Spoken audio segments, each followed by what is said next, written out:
Capítulo 21. Quando já se aproximavam de Jerusalém, Jesus e seus discípulos chegaram a Betfagé, no Monte das Oliveiras. Jesus enviou na frente 2 discípulos. Vão àquele povoado adiante, disse ele. Assim que entrarem, verão uma jumenta amarrada com seu jumentinho ao lado. Desamarrem os animais e tragam-nos para mim. Se alguém lhes perguntar o que estão fazendo, digam apenas: o Senhor precisa deles. E de imediato a pessoa deixará que vocês os levem. Isso aconteceu para cumprir o que foi dito por meio do profeta. Digam ao povo de Sião: vejam, seu rei se aproxima. Ele é humilde e vem montado num jumento, num jumentinho cria de jumenta. Os 2 discípulos fizeram como Jesus havia ordenado. Trouxeram a jumenta e o jumentinho e puseram seus mantos sobre o jumentinho, e Jesus montou nele. Grande parte da multidão estendeu seus mantos ao longo do caminho diante de Jesus, e outros cortaram ramos das árvores e os espalharam pelo chão.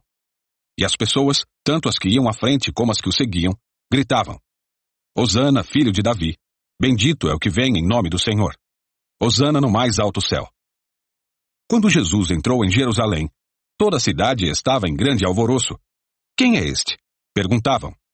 A multidão respondia: é Jesus, o profeta de Nazaré, da Galileia. Então Jesus entrou no templo e começou a expulsar todos que ali estavam comprando e vendendo animais para os sacrifícios. Derrubou as mesas dos cambistas e as cadeiras dos que vendiam pombas, dizendo: as Escrituras declaram: meu templo será chamado casa de oração, mas vocês o transformaram num esconderijo de ladrões. Os cegos e os coxos vieram a Jesus no templo e ele os curou. Quando os principais sacerdotes e mestres da lei viram esses milagres maravilhosos e ouviram até as crianças no templo gritar: Hosana, filho de Davi, ficaram indignados. Está ouvindo o que as crianças estão dizendo? Perguntaram a Jesus. Sim, respondeu ele. Vocês nunca leram as Escrituras? Elas dizem: ensinaste crianças e bebês a te dar louvor. Então ele voltou a Betânia, onde passou a noite. De manhã, enquanto voltava para Jerusalém, Jesus teve fome. Encontrando uma figueira à beira do caminho, foi ver se havia figos, mas só encontrou folhas. Então disse à figueira: nunca mais dê frutos. E no mesmo instante, a figueira secou.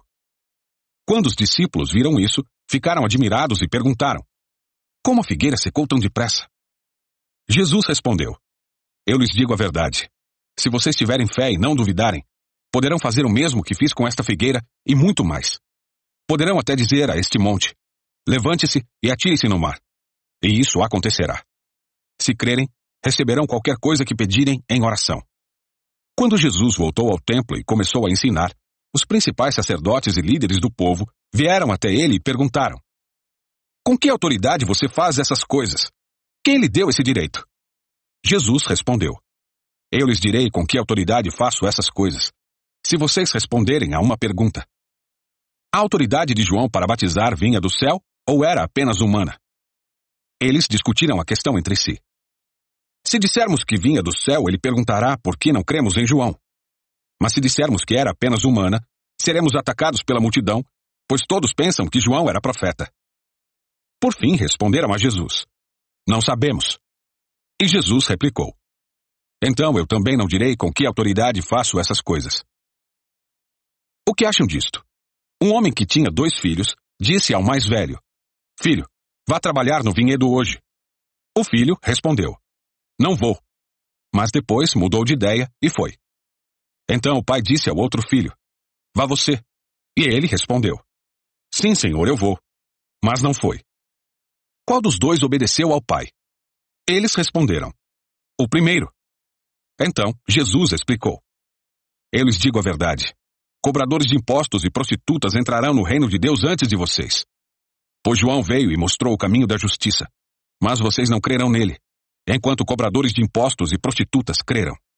E mesmo depois de verem isso, vocês se recusaram a mudar de ideia e crer nele. Agora ouçam outra parábola. O dono de uma propriedade plantou um vinhedo. Construiu uma cerca ao redor, um tanque de prensar e uma torre para o guarda. Depois, arrendou o vinhedo a alguns lavradores e partiu para um lugar distante. No tempo da colheita da uva, enviou seus servos a fim de receber sua parte da colheita. Os lavradores agarraram os servos, espancaram um deles, mataram o outro e apedrejaram o terceiro. Então o dono da propriedade enviou um grupo maior de servos para receber a parte dele, mas o resultado foi o mesmo. Por fim, o dono enviou seu filho, pois pensou: certamente respeitarão meu filho. No entanto, quando os lavradores viram o filho, disseram uns aos outros: aí vem o herdeiro da propriedade. Vamos matá-lo e tomar posse desta terra. Então o agarraram, o arrastaram para fora do vinhedo e o mataram. Quando o dono da terra voltar, o que vocês acham que ele fará com aqueles lavradores? Perguntou Jesus. Os líderes religiosos responderam: ele os matará cruelmente e arrendará o vinhedo para outros, que lhe darão sua parte depois de cada colheita. Então Jesus disse: vocês nunca leram nas Escrituras: a pedra que os construtores rejeitaram se tornou a pedra angular. Isso é obra do Senhor, e é maravilhosa de ver. Eu lhes digo que o reino de Deus lhes será tirado e entregue a um povo que produzirá os devidos frutos. Quem tropeçar nesta pedra será despedaçado, e aquele sobre quem ela cair será reduzido a pó. Quando os principais sacerdotes e fariseus ouviram essa parábola, perceberam que eles eram os lavradores maus a que Jesus se referia. Queriam prendê-lo, mas tinham medo das multidões, pois elas o consideravam um profeta.